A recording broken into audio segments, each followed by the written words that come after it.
Hello, everyone, and good morning. Happy Saturday. I'm excited to be with you. Joseph from Noteful here, and we're going to launch into our TOEFL Listening Masterclass. So, what we're going to do today is we're going to cover every question type. I'm super excited that you're here. And just to let you know too, at the end, we're going to talk that for those of you taking the TOEFL for pharmacy, not sure if you're aware, but the NABP has changed the requirements effective in October for those of you who are taking the TOEFL for pharmacy and has actually lowered them. Regard, right? Excellent. So I think the biggest changes, and we can share this in a little bit, probably via email for those of you connected with Noteful, but the speaking to 25, the writing to 22. So that's effective in October. So those of you who have questions, you can, check out NABP TOEFL requirement. And then, of course, you could always email us and we have the links to kind of share with you. But I wanted to give everyone that notice right away. Besides that, no new updates. But welcome, everybody. Excited to be with each of you. Let me say welcome and good morning. I'm excited for today's class. Let me say our hellos just to give our classmates a time to come in. Dorsa, Rosina, Ragad, Laura, Waydu, Lana, Steve, happy to be with you. Nadia, Ali, Ahmad, Estefani, and Habashi, and of course to everyone watching and also everyone who's going to be watching the recording. So let's get right to it, right? TOEFL Listening Masterclass, we're going to cover every listening a question type with a mini lecture that will challenge you. But the reason for a mini lecture is that way it's reasonable for us to get through all of the questions within 1 hour for our little masterclass here. So is everyone ready to begin? Fatu, welcome. Let me know in the comments. You ready to get started? Send me a yes if you're ready. And of course, usually it takes a little bit of time for me to get the answers. There's like a maybe 30-second delay or something along those lines. So seeing the yeses coming in, awesome, awesome. So the first thing that I want to do is outline what we're going to do today. So as I said before, as usual, we're going to center ourselves for class. So this is a way to practice our energy level so that we can apply it on the TOEFL and calm ourselves if we start to get stressed. I'm going to do a little survey of everybody, just kind of ask you a few questions so I get to know about our group attending today a little bit better so I can make the class more direct to you and helpful. We're going to do a little bit of a TOEFL listening overview so you have a good sense of what to expect on the exam. I'm going to introduce all question types briefly and quickly, right? You can imagine that this will be a 1 hour masterclass, so we can't go too in depth, but I want to go in depth enough for all of my current students to get some help and benefit with new practice, and everybody new to the TOEFL to have a nice introduction that makes sense. Then we're going to do our mini TOEFL lecture. So it's going to be short, as I said, so it can fit within the class. We want to concentrate on question types, and we're going to practice them all. And then I'm going to talk to you about next steps to conquer your TOEFL, super cool things with Noteful, a new AI training that we released for the writing, and our new online classes that are starting in a few weeks with material for you to study now. So it's a good time for us to work hard to defeat our TOEFL together. So welcome, everybody. Let's center ourselves for class. I always like to do this. So remember, there are 3 parts to it. Froggy here on the screen, our Noteful character that represents our ability to stay calm under difficulty. Specifically with the TOEFL listening, it can be stressful because we are hearing things maybe faster than we can catch. We're trying to get every detail. We're trying to remember strategy. Sometimes if we hear something we don't understand, it's easy for us to lose our confidence. So in every moment, in order for us to do our best, we do 3 things. We make sure we do deep breathing. So Froggy is 1 minute, deep breathing, 6 to 8 seconds in through the nose, 6 to 8 seconds out through the mouth, calms ourselves, reduces our stress response, right? Number two, especially for class, we close our eyes. Really powerful, especially on the TOEFL, because you can disconnect with your distractions for just a brief moment. And number three, positive thinking, and positive thinking that directs you forward. So I'm going to try my best. I don't have to get every question correct. The TOEFL can't ask me about everything. I can succeed because that helps make sure that you don't give up. A lot of students, when they start to feel stress, we all do it. I do it. We start to give up a little bit. Like, why try so hard if I already know I'm not going to pass? So the deep breathing, eyes closed, and positive thinking really help us to perform effectively. We do this before class for 1 minute, but on your TOEFL, this can just be 5, 10 seconds, and it can make a remarkable difference.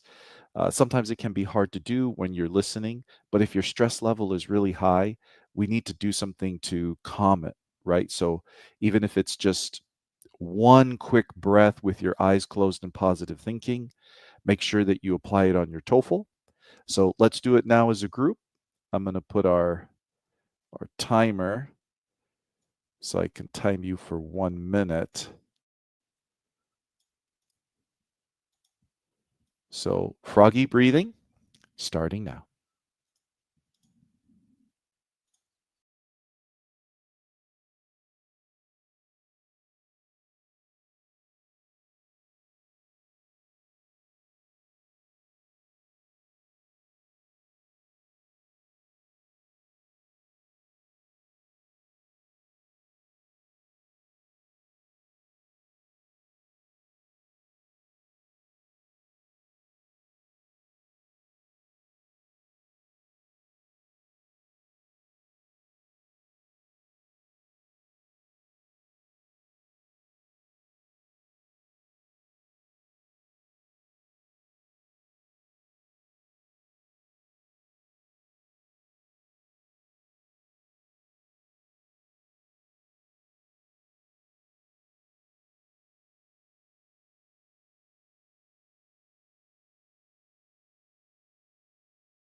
One minute complete, everybody. Now for our questions.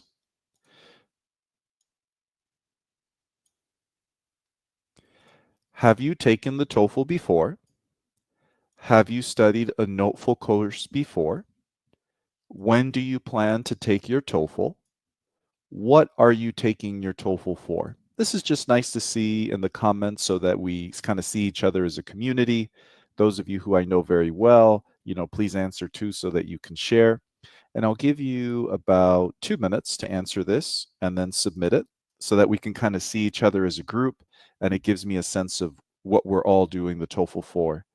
So an example answer would be 1 no, 2 no, 3 middle of April, 4 physics, PhD. So this might be, June. Yes, yes, no date yet, pharmacy. So 2 minutes to do that. Submitting your answers starting now. Let's learn about our community.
Pretty cool.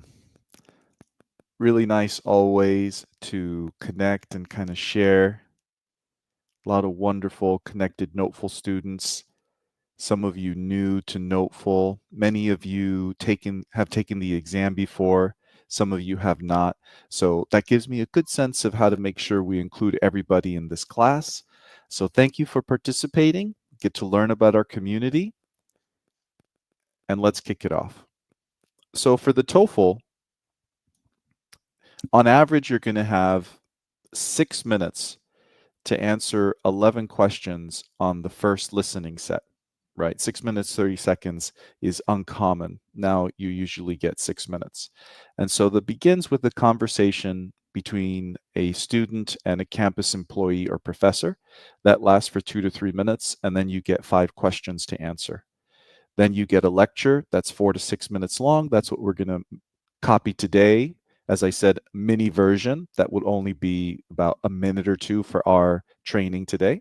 So after the lecture of 4 to 6 minutes, you have 6 questions. And of course, you can take notes on it. You get about 2 sheets of scratch paper, or if you're using a whiteboard, you have your whiteboard to take notes on.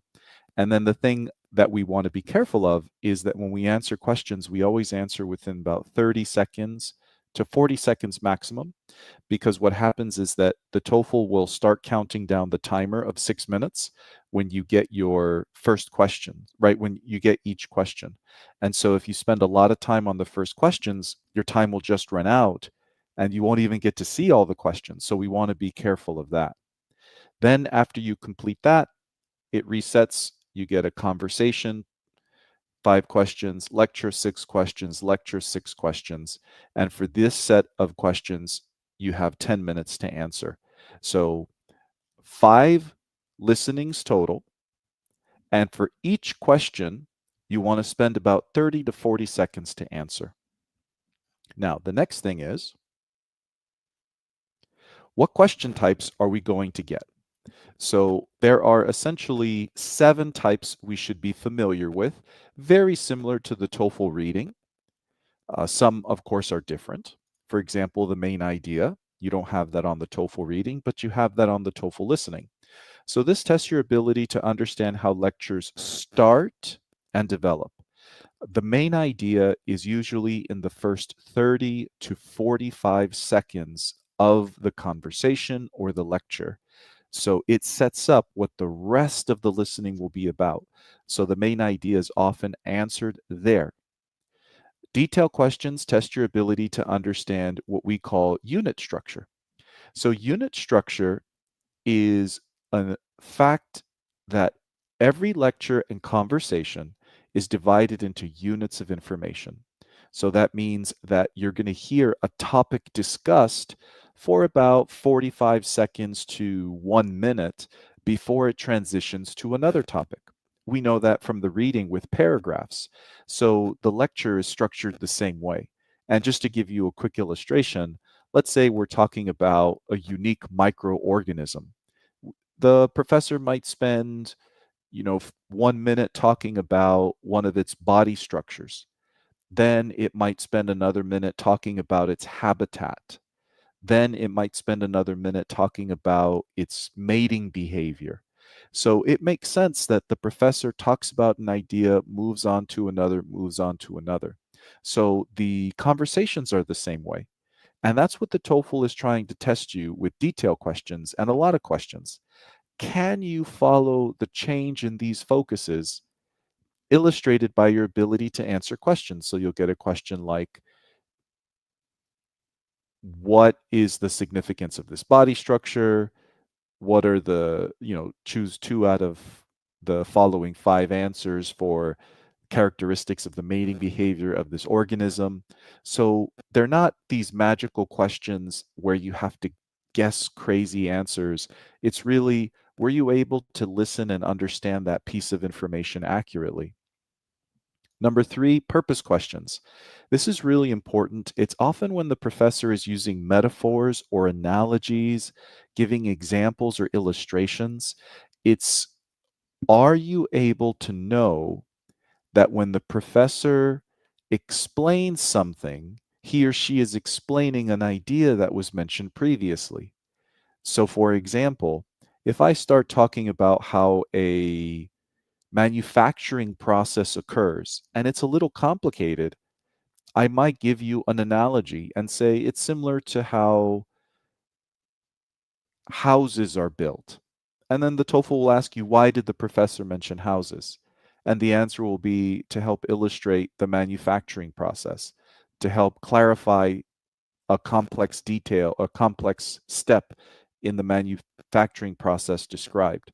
So, purpose questions are always, can you tell what this information was following?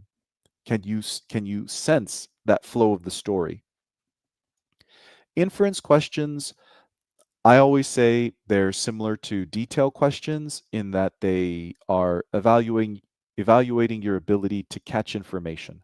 However, inference questions are very specific to words that imply something from their very definition. So, for example, most. If I say most of these, most flowers in the mountain bloom in the spring, the inference is some do not by the definition of the word most. Another word that I like to use is even. Even implies surprising information. So if I say, even this microorganism can survive in the wild. So if I say, even this organism, by definition, that's a surprise. So that means that this microorganism, if I say even this microorganism can survive in the wild, that's surprising, which means it's expected that this organism wouldn't survive.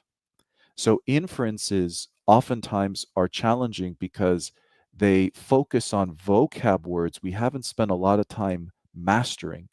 So this is a key concept.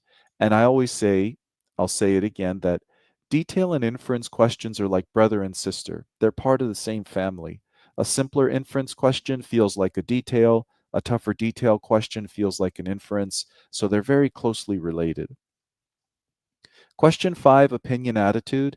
The TOEFL wants to make sure that you're understanding the intonation and the emotion behind the student or professor's words. So I always want to teach you to be very careful of catching when someone is giving an opinion. I like, I dislike, this is surprising, or the tone of voice shows maybe discomfort or frustration, because the TOEFL wants to make sure you can catch that intonation and that meaning. So, generally, whenever you're also following lectures and conversations for the changes in feeling, and that's something that this opinion and attitude is going to test because what was the person's attitude about this? What opinion was there about this? Which would be confident, good, happy, excited, disappointed. Listening questions are where part of the conversation or lecture is played again, and the TOEFL asks, what does this mean? And oftentimes it's testing vocab and idiomatic language and intonation. So maybe they don't really test something like sarcasm too much, but it might be an expression like in English, it takes one to know one. So you might probably wouldn't may get that on the conversation. So takes one to know one is an idiomatic expression. That means if I say you're smart and then you say it takes one to know one, it means it takes a smart person to know a smart person, right? It's an idiomatic expression that's usually kind of insulting. Like if you call someone a negative name or something like that, it takes one to know one, kind of insulting yourself as well. But the reason why I say that is because listen again is for, can you catch the feeling, the even opinion attitude of the person speaking? Can you catch the underlying meaning or focus? And structure questions are a little bit rare, right? As I didn't say it, but I'll say it now. Main idea, you always get one per listening. First question. Detail, you get 1 to 3 per listening. Purpose, 1 to 2. Inference, you may get one. Opinion attitude, you may get one. Sometimes you don't. Listen again, you may get one. And structure, I think is the rarest, almost like it's uncommon if you get it, but sometimes you do. And this just tests your ability to listen in units. So, for example, if the professor talks about an idea and then gives why some people believe in the idea, so one reason why it's believed in one unit, another reason in another unit, and then why people don't believe it, one reason why they don't believe it, and then another reason why they don't believe it. They want to see, can you catch that the whole 5-minute lecture was an idea and the reasons to believe it and the reasons not to believe it? So that's a structure question where it's more the flow of the development of the lecture. So those are the 7 question types that you can get. And we're going to do each of these right now with a mini lecture. And before I begin, I just want to double check. Let me know in the comments, everything making sense? Let me know yes, no, all clear. And definitely something that I want you to have memorized. So these 7 types should be memorized. I like to say I should wake you up in the middle of the night like a TOEFL nightmare and ask you to tell me these, and you'll be able to explain them. That means when you sit and take the TOEFL, you're prepared to do well. And then Magdalena, welcome. Purpose. Can I repeat the purpose explanation? Yes. So purpose explanations on the listenings are very often around analogies, but they can also be when the professor or the students are trying to contrast or offer a different solution. So for example, if it's a conversation and the professor says, the professor says, I can't extend your deadline, but maybe I can offer you some extra help during my office hours. So, why does the professor mention her office hours? And so you need the information before, the context before to understand the answers. The purpose of mentioning the office hours was to offer a potential solution, um, was to maybe soften the rejection, right? So it's like, no, I can't give you an extension to your homework or to your project, but I can give you a little extra help during my office hours. So to soften the rejection, to offer another option. So it's your ability, like the TOEFL is testing, can you understand that? Can you see how these details, these statements fit in the flow of the conversation, in the flow of the lecture? Hope that clarifies it a bit. And now, scratch paper ready. So I'm going to do a little bit of note-taking training. This isn't a note-taking class where I'd go into detail, but I'm going to deliver a mini lecture of about 1 minute to 2 minutes. And remember the core things that I teach. So number 1 is pay attention to the breathing pattern. Right now, you should be listening to how I'm speaking, and you should be hearing my pauses because I have to breathe as a person.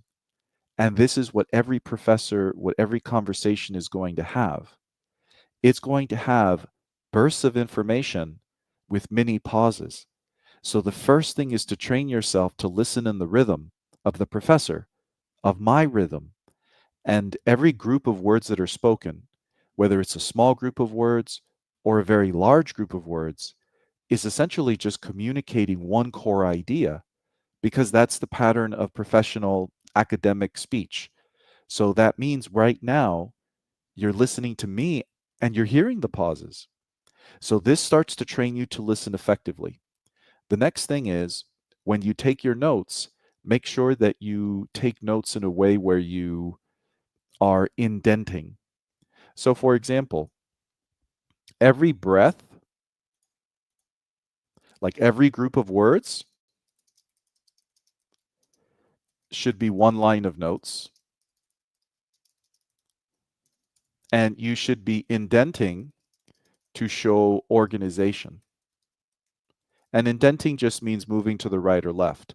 For example, you'll understand, note 1, note 2, note 3, note 4. So this is indentation that clearly shows structure because you know note 2 and 3 are details of note 1. Note 4 you've recognized we're moving on to a different topic. And so, Arij, we do have classes on note taking. If you look at our, well, I'll be explaining the online classes we have and the courses we have on the site that go into note taking and everything else for the TOEFL. But I hope for now I've given you this quick thing to start doing to improve your note taking. The final piece of advice is if you miss a point, if an idea is confusing, remember the TOEFL is always working to teach you something you've never heard before. So, new vocab or strange ideas, you must expect it and you must let yourself be comfortable in the confusion because your goal is not to be perfect, it's to be better. So, to be better, when you hear an idea that doesn't make sense, let it go because if you keep thinking about it, you'll miss the next thing. Because usually, what the TOEFL does is let me give you a confusing point. Now, let me explain it more simply. Now, let me repeat that explanation. So, if as you get the confusing point, you're stressed about it, you'll miss the simple explanation. The next thing is the TOEFL can't ask you questions about everything. So it's possible that you miss a detail and the TOEFL doesn't ask you about that. And if it does, there's nothing you can do about it during the exam. Afterwards, you improve your vocab related to it, you work on your grammar, but during the exam, the best strategy is taking your notes as discussed and being perfectly okay, letting go of what's confusing. So, note taking. Lesson finished. Let's begin. So I'm going to take away the transcript. Here's your lecture, everybody. Scratch paper ready? We begin. Scientists have proposed a fascinating, though highly unlikely scenario known as vacuum decay that could potentially end the universe. This concept involves the Higgs field, a quantum field that permeates all of space and gives particles their mass. In our current state, the Higgs field exists in a false vacuum, a stable but not the most stable state. If by chance it transitions to a true vacuum, it would create a bubble of this new state. This bubble would expand at nearly the speed of light, altering the laws of physics within it and rendering matter as we know it impossible. Despite the dramatic nature of this hypothesis, physicists estimate that the probability of such an event occurring near us is exceedingly low. The fact that the universe has persisted for billions of years without such a transition suggests that our current vacuum state is remarkably stable. A clearer way to imagine it is like a patch of ice forming in a warm lake. If the temperature drops just right in one spot, that icy patch could quickly spread across the entire surface, changing the whole lake's condition. Similarly, a true vacuum bubble would spread across space, changing the nature of reality itself. Studying these possibilities not only challenges our understanding of the universe's stability, but also pushes the boundaries of quantum physics and cosmology. While the idea of the universe ending quantum bubble is intriguing, it remains a theoretical concept with no immediate cause for concern. Now, your question. I'm going to give you 40 seconds. So, a little bit, this is, you want to answer 30 to 40 seconds on the TOEFL. 40 seconds, I'm giving you extra. What is the lecture mainly about? A, B, C, or D?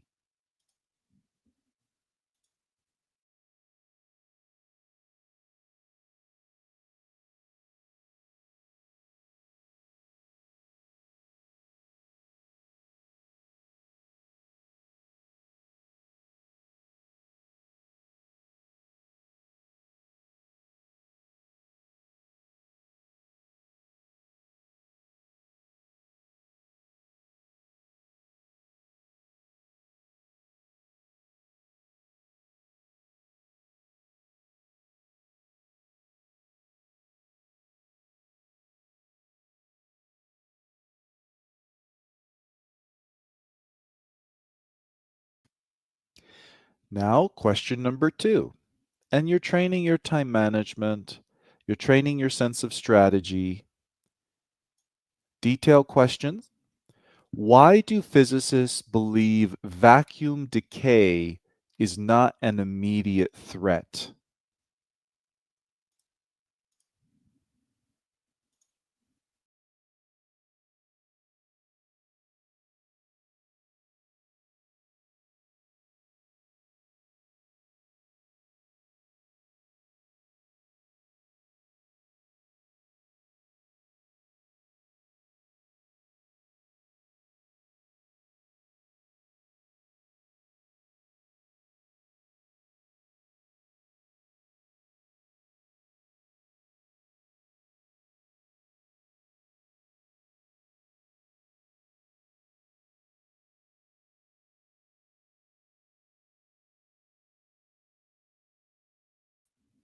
Question number 3.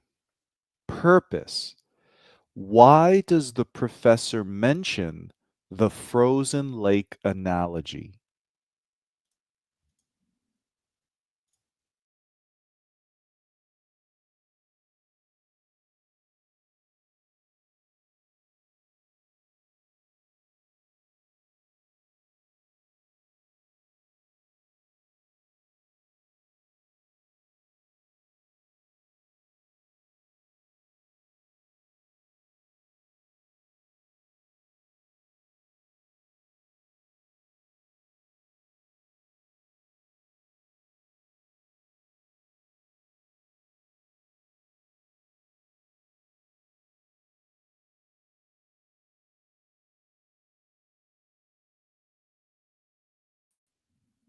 Question number 4. Inference. What can be best inferred about the spread of a true vacuum bubble?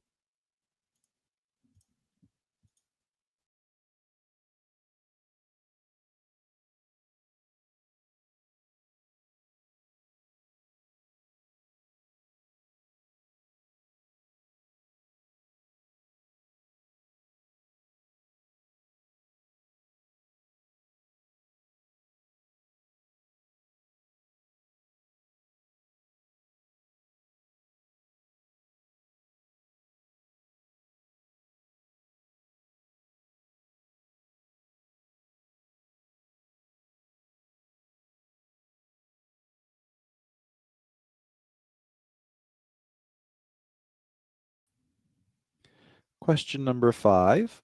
Opinion attitude. What is the speaker's attitude towards the idea of vacuum decay as a hypothesis?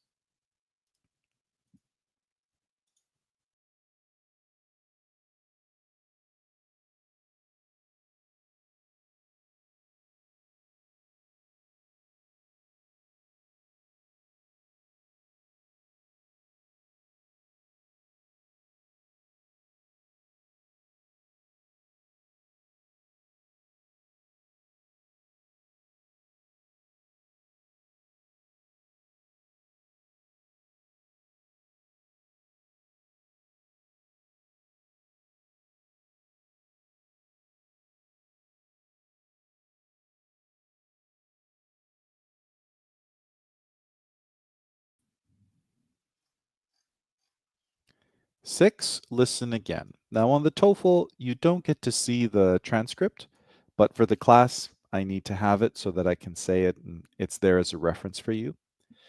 Why does the professor say this? It remains a theoretical concept with no immediate cause for concern. 40 seconds.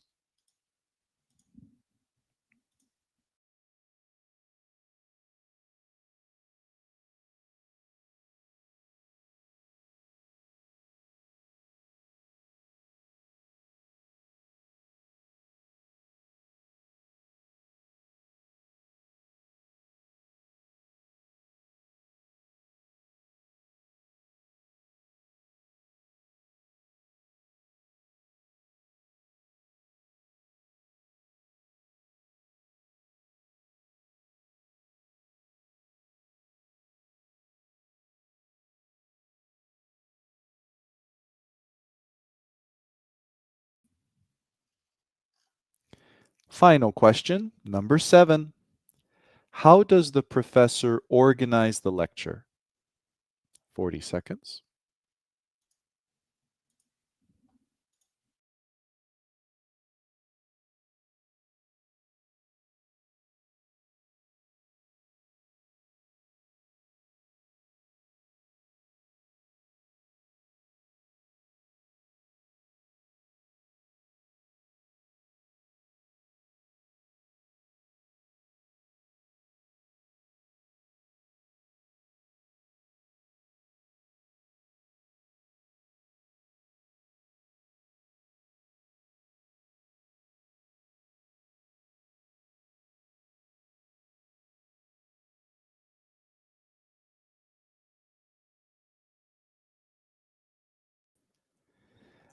Bravo, everybody. That was a tough one. I would say that is a difficult set of questions and lecture. Do you agree? Agree or disagree that this was more on the difficult side rather than the medium or simple? Unless you, so sometimes I make a mistake, and what I think is difficult is medium to you. So let's see. Yeah, we have Magdalena. Yeah, agree. Yeah, this one's a tougher one. If you don't think it's tougher, that's a excellent sign of your ability. So let's dig in. Feel good because here's what's going to happen. I gave you something tough so that when we review it, it naturally makes you stronger. So feel okay if you got a few questions wrong. We're going to get better.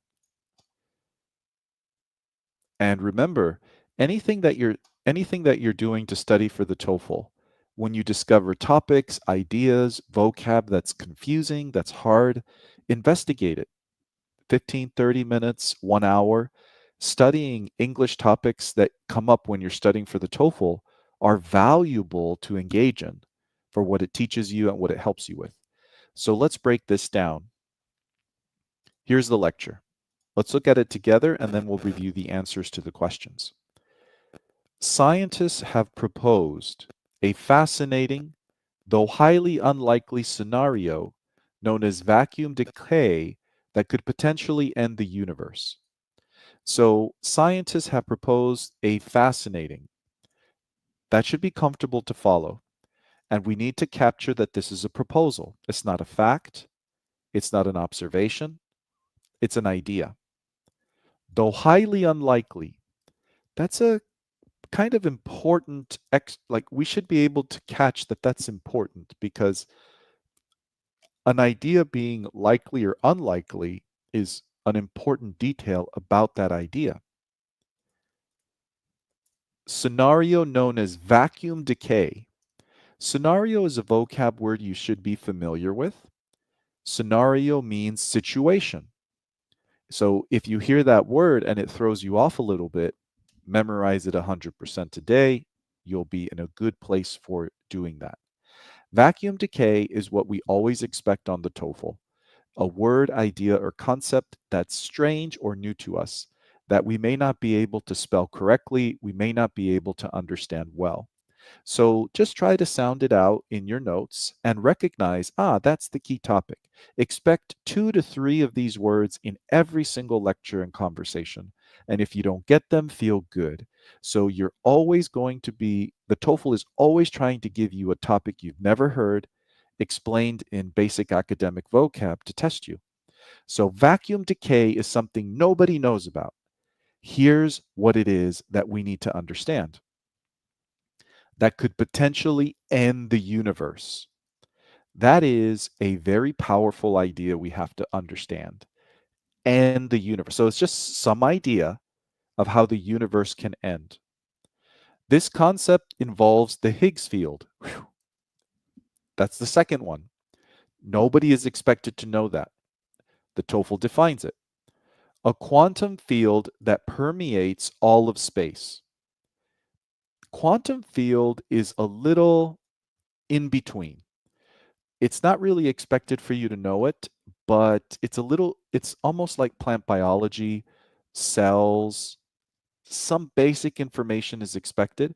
So if you don't know quantum, if you don't know some basic plant biology, stems, leaves, pollen, if you don't know things about climate change, definitely write them down to study them. Very common topics that come up on the TOEFL. So we don't have to know quantum fields so well, but we know that has to deal with physics and very small things. Permeates, super important vocab word we need to know. Permeate means everywhere, go through and be everywhere. So this field is all around everywhere, all of space, and gives particles their mass. This is a bit of a challenging expression. Gives particles their mass. I think every individual word you understand. But remember, just like, or remember that sometimes the words you know, when they're slightly academic and put in a quick group of words like this, it's easy to get confused by it. And that teaches us that those words we know, we need to know better. So, gives particles their mass means kind of confusing, but makes them exist, makes them heavy, you could say, even though mass is not quite weight. So, what that means is the Higgs field is everywhere and creates mass. So, those are two details about the Higgs field. In our current state, the Higgs field exists in a false vacuum. So, this is a little tough because we got three of these words now. Vacuum decay is the theory. Higgs field is related to it. Now we have the word false vacuum, but we see a little similarity, right? Vacuum. Now, vacuum, most of you should know, is that device you use in your home to clean, right? It spins and sucks up the dirt from your floor, from your carpet. And a vacuum in science is where there's no air, like you suck out all the air. So, vacuum is without air. False vacuum is a weird idea, right? False usually means it means not true. So false vacuum is not a true vacuum. So a stable, but not the most stable state. We're getting that right now. False vacuum is stable because you can't forget this could end the universe. That means that it's destructive. So this is, we need to interpret a contrast because right now the universe has not ended. So in our current state, we're in a false vacuum which is stable. If by chance it transitions to a true vacuum, now maybe we're getting vacuum decay because this is testing our understanding of the word decay. Decay is breakdown. So we can understand, yeah, breakdown would lead to something negative. So we can now make an inference. This would be super high level and difficult, but the decay is from a false vacuum where things are stable to a true vacuum, which we learn is the destruction, because it would create a bubble of this new state. This bubble would expand at nearly the speed of light. Speed of light is similar to quantum. It's an idea that we should become familiar with, and we should understand speed of light is very, very, very, very fast. So the true vacuum is a bubble, expand, and alter physics. So we should get that idea. It will alter physics, and alter means change within it. And render is a great word which means make. Render matter as we know it impossible. This is a slightly complex statement because render means make. Matter kind of goes back to particles as a synonym, so you need to make that connection. As we know it impossible. In other words, it can no longer exist. It will lose all its mass and existence. So false vacuum we exist in now, it's stable. True vacuum is a sudden bubble that expands, changes physics, so nothing exists. In other words, ends the universe, right? So it's an illustration. So that's why I say, as you're listening, you're visualizing, you're connecting with the idea. As we continue, now I'm in a little bit of a difficult spot here because I did want this class to be an hour. So in my detailed breakdown, you see how I'm breaking every group of words down, right? I need you to do that with the entire lecture on your own so it makes sense.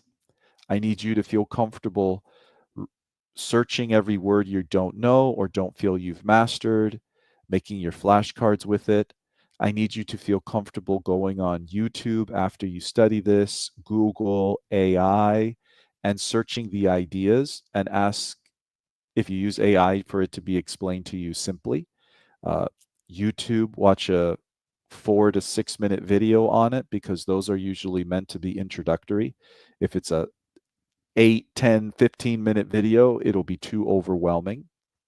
So you can easily study this for another 2 hours, and it'll give you a lot of vocab, a lot of good ideas so that you're prepared for TOEFL topics. So I want you to do that for this paragraph. I can't do that with the time that we have, but I illustrated this. Everybody feel good with that homework? Your homework is to break down the full lecture as I did its first paragraph. And we want to do that with everything we study for the TOEFL, readings and listenings that we find difficult, especially. If you find it comfortable, you can maybe skip it, but definitely those things that are medium to difficult, that's going to level us up. Let's go ahead and go through the questions.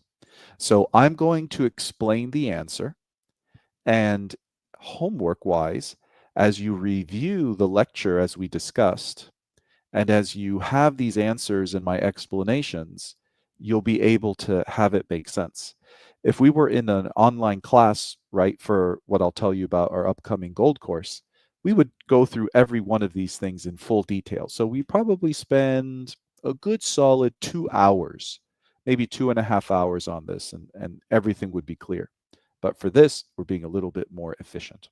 So for question number 1, our answer is B, boy. The main idea is the discussion of a theory about how the universe could end, and then explaining that it's not very likely. That's the whole thing as we understand it by ourselves. And so when we look at the answer choices, a theory about how the Higgs field helps stabilize matter in the universe is opposite. It's about vacuum decay leading to the end of the universe and how that's unlikely. An explanation of how the universe could end through a quantum process? Yes. Where quantum process is the explanation that we got, right? It's a quantum event, quantum field, Higgs field. So, how the universe could end. It's the only one that deals with that core idea. Reasons why physicists believe the universe will last forever is the opposite again, right? It's just one theory about how the universe will end. That is the entire focus. A comparison of false vacuum states in different parts of the cosmos is just taking a word and then making a wrong answer because we should know from our listening it's about a theory about how the world could end, how the universe could end. That is unlikely. So that understanding gives us our answer. Question number 2, detail. This one is really good if you got it. Why do physicists believe vacuum decay is not an immediate threat? Because the universe has remained stable for billions of years. This is really your ability to follow, just to help you. Despite the dramatic nature of this hypothesis, physicists estimate that the probability of such an event occurring near us is exceedingly low. So we are following the story. It's not likely to happen. And then we get the explanation of that.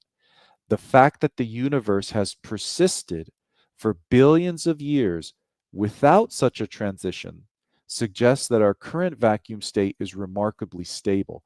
Now, this is a very challenging sentence to understand fully because it references so many ideas from the previous paragraph. It really challenges your short term memory, your visualization, your note taking, your comprehension. Because the universe has persisted is a synonym of the current state in the false vacuum being stable. And then without such a transition is the vacuum decay being explained as our false vacuum, which is stable, transitioning to a true vacuum, which is unstable through a bubble that spreads at the speed of light and makes all particles massless disappear, end of the universe. So transition is a synonym of that. And then current vacuum state is a repetition of what we heard before. And that, what I just said, is the answer C cat because the universe has remained stable for billions of years. It's unexpected for it to suddenly change. Every other answer choice is disconnected. Question number 3, inference. Purpose. Why does the professor mention the frozen lake analogy? And this is what I always say about how you might hear this from me for the first time today, but I say it repeatedly because it's important. The As you train this way that we're training now and build your comprehension, you're going to notice that the second half of readings, the second half of lectures tend to become simpler than the first half because they repeat the first half. But if you don't have comprehension, if you're not following this way of understanding and taking notes, the second half becomes way more confusing because it requires you to remember the first half. So, good comprehension, it feels repetitive. Not so good comprehension, it feels completely crazily confusing. And the reason why I bring that up is because we've already learned in the first paragraph that the end of the universe, according to this theory, is the stable state going to an unstable state, described as a bubble spreading quickly that turns all objects into nothing, impossible, cannot exist. So this is an illustration of that. A clear way to imagine it. So we definitely know this is being explained. This is important. We got to catch it. Is like a patch of ice. So a patch is a small space of ice, right? Like a patch, like let's say you get a hole in your clothes, you put on a patch, right? So that's an extra piece of clothing, little area of something. Of ice forming in a warm lake. That's strange. Ice in a warm lake, but there it is. If the temperature drops, means it gets colder, just right in one spot, that icy patch could quickly spread across the entire surface. That's the bubble spreading quickly. This is something we have to understand as an analogy to help us understand the theory of the end of the universe, how the transition from false vacuum to true vacuum can occur, changing the whole lake's condition. And this is emphasized. Similarly, a true vacuum bubble would spread across space, changing the nature of reality itself. And we understand that because it says it makes existence impossible, kind of like destroys everything. And you can see this is actually repetitive to the first paragraph. And this is what the TOEFL does. And so when we go back to question 3, why does the professor mention the frozen lake? To help us understand the transition, to help us understand how when you go to a true vacuum, you have a bubble that spreads quickly and changes everything. So the answer is B boy, to show how a small change can rapidly transform a larger system. This one's hard because small change is the bubble spreading, the ice patch spreading, can rapidly transform a larger system. In reality, the whole universe becomes impossible. All of physics is changed. In the analogy, the whole lake becomes icy. So small thing, slight change, changes everything. That's why the analogy was given, to help you understand that. Question number 4, inference. What can be best inferred about the spread of a true vacuum bubble? Now we understand it. The spread of a vacuum bubble is fast, destructive, ends the universe, and is unlikely to happen. These are the ideas that we understand.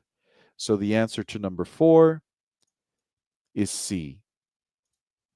Now, rewrite the physical laws across space instantly. Across space instantly comes from your understanding at the speed of light. And rewrite physical laws we can infer from change reality, but they actually repeat it here. Studying these possibility, no, it was like over here. Yeah. This bubble would expand at nearly the speed of light, altering the laws of physics. And physics is the nature of reality, rendering it impossible. So even if we don't remember that or took notes on it, CCAT, physical laws, I hope connects and resonates with the overall idea. Everything else, it would change the appearance of stars more than galaxies we didn't hear. It would take millions of years, is opposite of the speed of light, which is more instant. It would stabilize before reaching other parts, is against the idea of ending the universe and being unstable. So even if we don't see C as the answer clearly, it's a better choice than the others, which are more against what we understood. Question 5, opinion attitude. What is the speaker's attitude toward the idea of vacuum decay as a hypothesis? C cat. And the reason is because when we hear it, the professor is just, despite the dramatic nature of this hypothesis, even though it sounds crazy, the probability of such an event is exceedingly low. And then while the idea is intriguing, it remains a concept with no immediate cause for concern. So the professor is saying, I'm not worried. Maybe a different professor would say, this is the craziest thing in the world. We're in danger. But this professor is saying no immediate cause for concern and probability is low. So if you chose A, I think you're okay. But skeptical is a bit too strong because that means the professor is more arguing doubt. You know, skepticism is you don't think it can happen. But the professor is more saying the probability is low, not arguing against it, but just kind of saying it factually. So common scientific, since the chance is small. However, if you picked A, I think you should still be proud of yourself, give yourself credit because it shows your understanding. But C is more connected with the tone of voice, the language in comparison to A, and B and D um, are disconnected because surprised that more people aren't concerned is opposite. It means the professor thinks this is a big deal. Hopeful that the event will be carefully studied is disconnected. There was no expression of that. The opinion was, despite the craziness, the chances are small. Um, there's no need for concern. Question number 6, listen again. This is a repetition of what we heard before. It remains a theoretical concept with no immediate cause for concern. Listen again, this being a little bit more of an opinion attitude. Our answer is B, boy. Now, this is a little tough because it requires that you remember vacuum decay. It remains a theoretical concept, so you have to remember the concept is vacuum decay, and it is going from a false vacuum, which we currently are in, which is stable, to a true vacuum where everything becomes unstable through a little bubble that spreads, and as it spreads, it changes all of, physics. And then 7, structure. How does the professor organize the lecture? A, apple. It could be a little better. So, but this is the best answer. By describing a scientific theory, yes. Comparing two theories, no. Historical beliefs, no. Explaining the probability of an unlikely event, yes. And then using an analogy to explain it, I would like, and then explaining why it's not likely. But we did get an analogy of the lake. So this is valid, though not ideal. By explaining the probability of an unlikely event, yes. And then refuting it, no. Because the professor explains the probability is low. The professor doesn't then refute that and say it's actually high, because this means the professor is saying the probability is high. That's what people think, but actually it's low, or vice versa. The probability is low, but actually they think the probability is low, but actually we should be worried because I think the probability is high. So there's no refuting, it's just low probability from beginning to end. So D goes against the passage with refuting, and A is the best overall. And so, bravo, everybody. How did we do? How did we do? And Habashi, you asked, how can I get the PDF? Through our newsletter. I'm going to show you how to sign up for that in a few minutes. I'm going to talk about our Noteful courses coming out. So, did you enjoy this free class? Laura, don't worry if you didn't do well, something to study. Estefani, 6 right, 1 wrong. Regard love this topic. High five. That is not easy. That should be a good sign. Magdalena, 6 out of 7. Dorsa, 7 out of 7. Superstars. High five. Elsa, let me kind of show some. 3 out of 7. Rosina, 5. Totally fine. You see our classmates here. Let's go ahead and see some of these wonderful comments. Our classmates are showing the possibility because these are students who are studying what you're learning. It's going to get better, right? You see the different students. Good, Regatta. I love this. Question 2 got me. I like that attitude. It's like, let me go study it. I had 2 maybes, meaning 2 answer choices that were maybe, I'm not sure, and chose anything because of the timer. That's perfect. I would just replace chose anything because of the timer for everybody. When you're guessing, choose what looks like it has more words related to what I understood, more words related to what I was trying to figure out. And there's usually going to be one where you say, well, that looks like more words, more accurate words. So even though it might be right or wrong, that's the only change I would make. Good. And Rosina, I feel like I chose too quick. That's okay. That's actually good because you chose on time. Now the skill is to build the vocab, review the class, review the lecture. So when you choose fast, you're a little bit more effective at guessing, and that comes from memorizing the question types, memorizing what I explained they test, so you can be more alert to that. Because when you're alert to that, you listen for it, so it's like a whole influence of your ability. Elsa couldn't take notes. Great to review this over and over, right? What I explained with the notes, how I reviewed the first paragraph, building your vocab. Rosina, inference and purpose got me. You're not alone. Just review them over and over and it'll make sense. And remember, our goal is not perfection. Our goal is improvement. And I believe that each one of you improved and have a better clarity of how to keep improving. So with that, let's go ahead and talk about working together, what we have, how to get this PDF, be invited to future lives.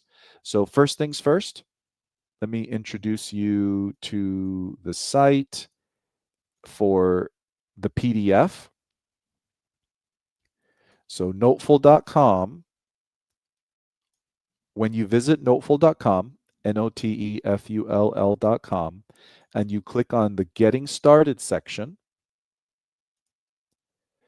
on the first page, we describe the full TOEFL as well as give you a chance to submit your name and email.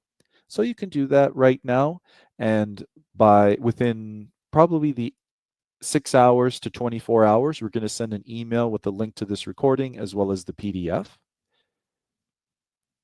The next thing is How do we move forward together? So for me, if you found this class helpful, if you've not passed a previous TOEFL, if you're looking for help so that you can pass successfully, I think this student's success story interview and quote still rings true and is what a lot of success stories say that I want to share with you. Take a course if you're struggling. Take a course if you have doubt. Take a course if this is important, one that you trust. Ahmed says he wish he started sooner because the sooner you start with the course, the better. You're going to recognize the challenges of the TOEFL.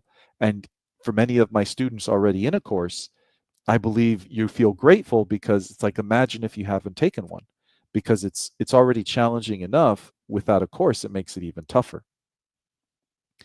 It forces you to study, especially with what I'm going to talk about now with our online classes.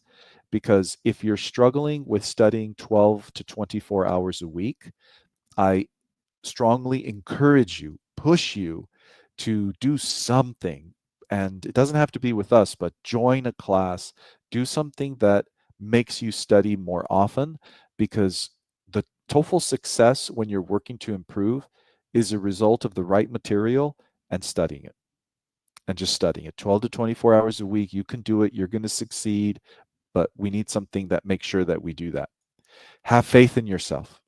Everyone, especially if you've taken the TOEFL, you've taken practice tests and you feel overwhelmed, even if this experience you had today feels like, oh my God, like how am I going to make this work? It's a process.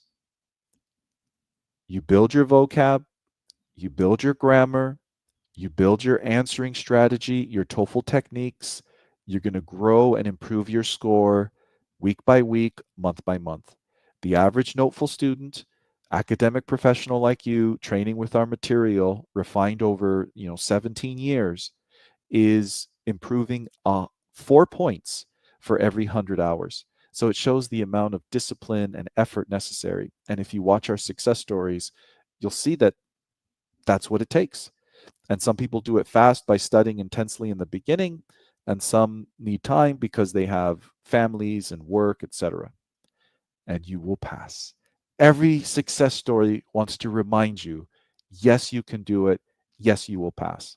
And Ahmed's score, which were amazing, reading 28, listening 29, speaking 26, writing 27, 110 total. This was a text message he sent me when he passed, which was super awesome, right? After more than 2 years. And of course, he was a success story interview. You can see the interview on the site. But the idea here is success is possible through hard work. And so, what did Ahmed study? What do I invite you to? Our breakthrough. We're already at the next gold course, second half of the year. June, July, and August TOEFL Gold course. So these are, I'm going to explain it, online classes where we go through an entire TOEFL practice test, reading, 4 listenings, 4 speaking questions, 2 writings over 6 weeks. So I'm going to make this a little bit bigger. It starts June 30th. It runs every Monday, Wednesday from 8 to 10 p.m. New York time until August 6th. So you can see that schedule where we have 3 classes for the reading, listening, speaking, and writing, all recorded for you to review if you can't attend as much as you need. Yeah, and Vin, I completely understand. Wish there were class timing that fit more with the time in India. I wish so too. Sometimes it's difficult because making it in one time makes it not so ideal in another time. We do have self-study material and the recordings are available if you attend and then kind of follow by watching the recordings. So I want to invite you all into this gold course because for me it's the it's a wonderful combination for those of you who need to study. So 12 live classes, 24 total hours because each class is 2 hours. There's material for you to start studying right away so that you can prepare for class. I'll explain it here. We have 3 classes in the reading where we go through a reading and 10, the 8 question types for the TOEFL reading, 7 types for the listening. We go through the speaking, the writing, 3 classes each. So you're fully prepared for the TOEFL. And after class, we have bonus training sets. So you can kind of read along, but I wanted to show you what's most important, where we have pre-recorded training that goes through all sections of the TOEFL. So it's like a bonus gold course. And we have two of those for you.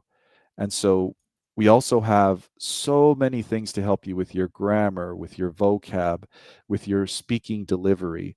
So over 17 years of working with students like you, there's no issue that we haven't solved.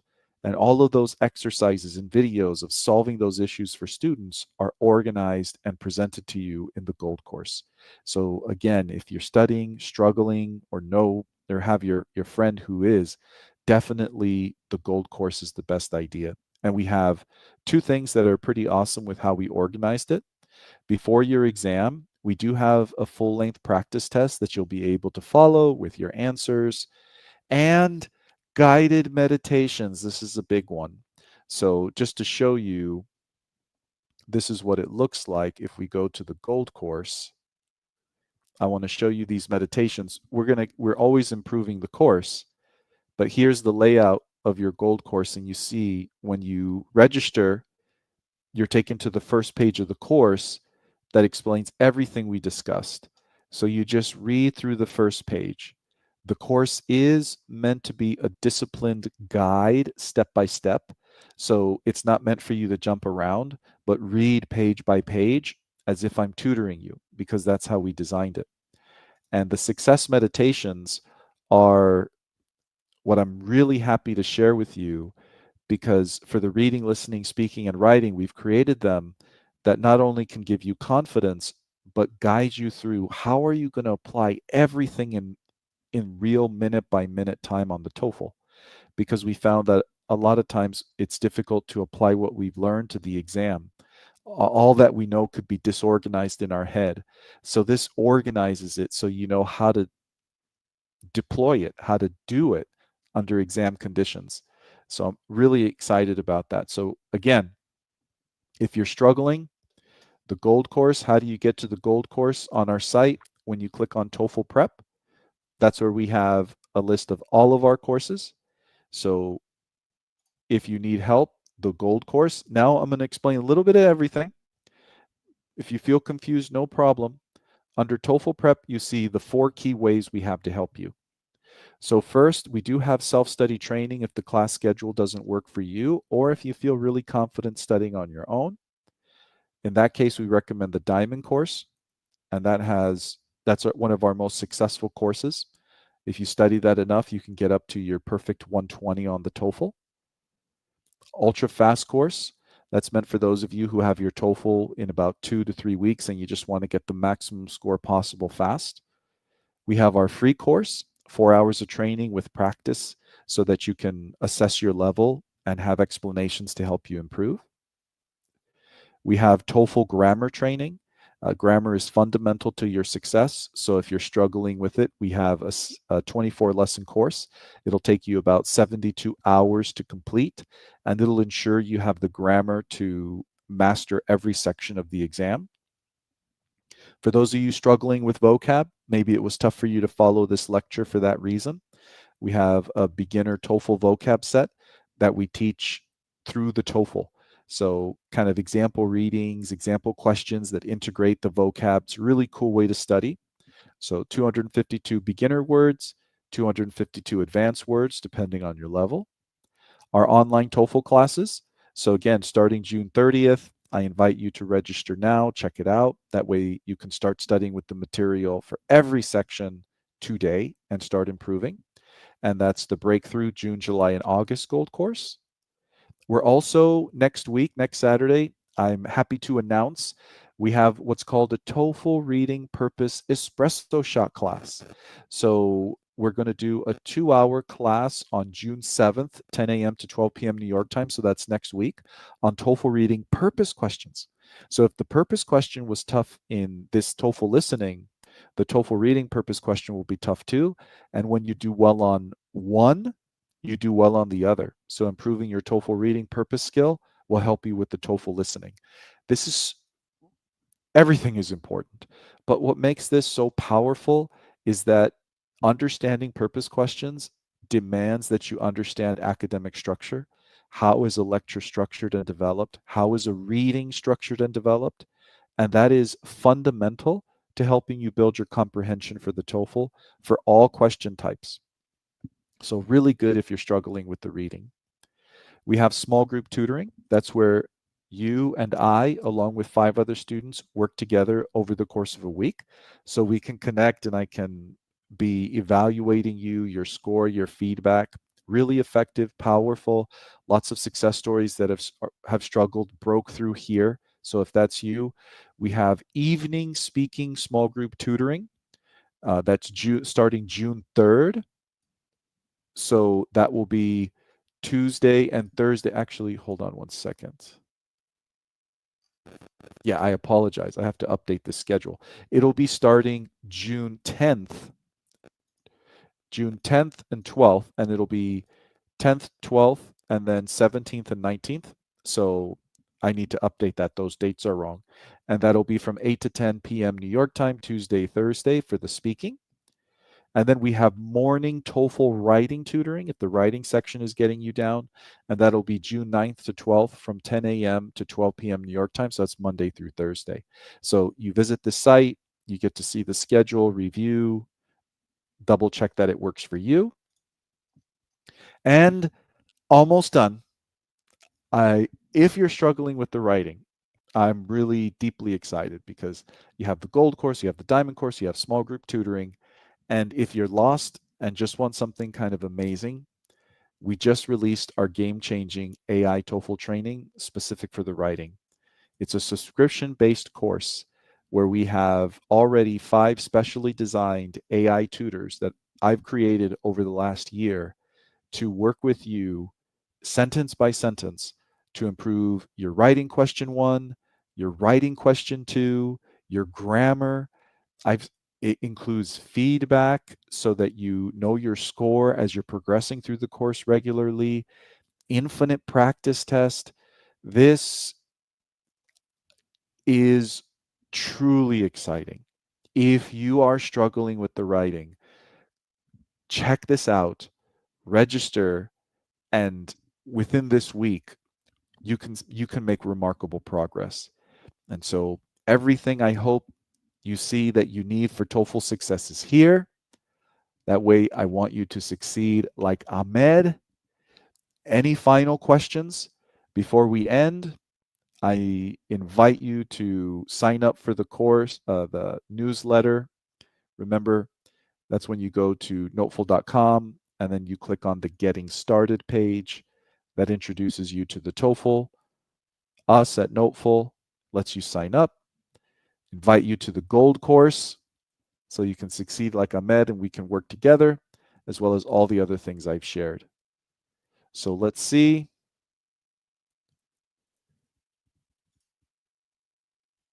Yeah, Regard, absolutely. So we just had our previous gold course for the speaking, so that recording and PDF will be up. And then PP, does TOEFL really measure your English? Yes, it measures your academic English, absolutely, in a very intense and challenging way. And then Magdalena, morning speaking, small group tutoring. I believe that we will have that for July and August. We're going to release the schedule in the next week. Everybody, if you sign up for our newsletter, you'll be notified when we have new schedules open up. And so, with that said, everybody, bravo, bravo, we did it. Good job to you. High five. We completed our listening class. Been about only 20 minutes over. Yeah, thank you, Regard. I will take care of that. So, with everything said, stay strong, study hard, know your success is coming, and for more help and resources, just visit us, noteful.com. Plenty of free material and everything there that you need. So, until next time, Samuel and everybody, appreciate you all. Thank you for attending. I will see you next time. Our espresso shot class for the reading will be next week. June 7th. Our next free live will be on Instagram the week after, June 14th. And to follow that schedule, just make sure you're following us on YouTube, Facebook, or Instagram. Until then, bye bye, everybody.